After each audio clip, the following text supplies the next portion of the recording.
Aujourd'hui, on est parti pour une deuxième session de repérage.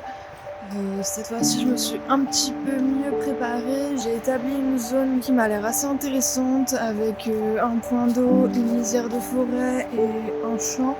Et donc ça me paraît assez intéressant pour pouvoir trouver notamment du chevreuil.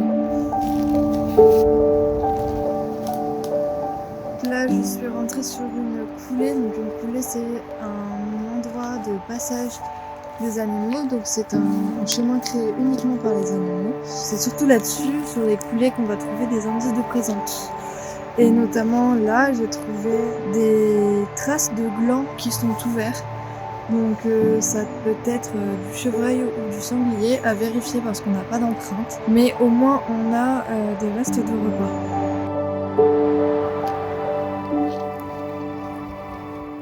Je suis en bordure de champ et je me suis arrêtée parce que j'ai trouvé de très jolies empreintes de chevreuil. On peut voir les deux doigts avec les deux petits doigts arrière qui ont légèrement emprunté le sol. Derrière moi, vous voyez le champ où j'étais. Et en fait, j'ai trouvé une espèce de petite prairie d'herbes hautes où il y a énormément d'indices de présence. Notamment là, je suis en train de marcher dans une coulée qui mène vers une couchette où les chevreuils notamment vont venir se reposer. Et c'est très remarquable puisqu'on peut voir l'herbe qui est couchée justement. Normalement une couchette c'est 60 cm de long et 30 cm de large. Et ici on est vraiment sur un endroit où on peut voir qu'il y a plusieurs couchettes. Donc c'est assez intéressant. Il y a plusieurs chemins qui indiquent le passage des chevreuils. J'ai trouvé quelques empreintes aussi, donc on est sur un lieu plutôt intéressant et assez esthétique aussi. Juste ici, on a un très bel indice de présence aussi.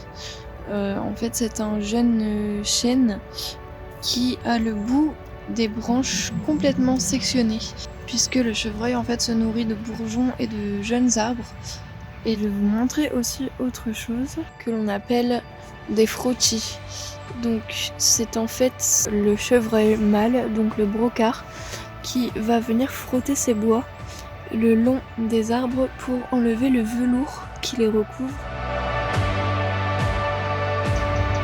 J'ai contourné la zone de repos des chevreuils que j'ai identifié tout à l'heure et j'ai trouvé un chemin qui est très bien marqué.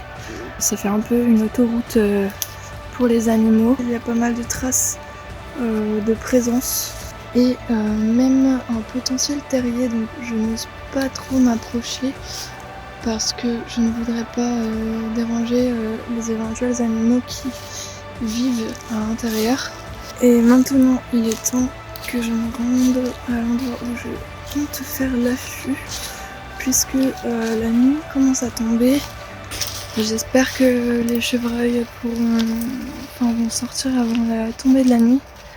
Donc à tout de suite en affût.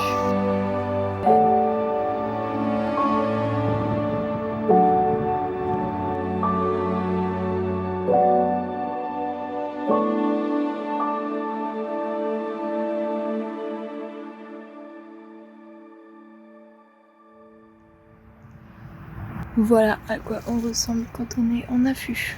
On est au top du style.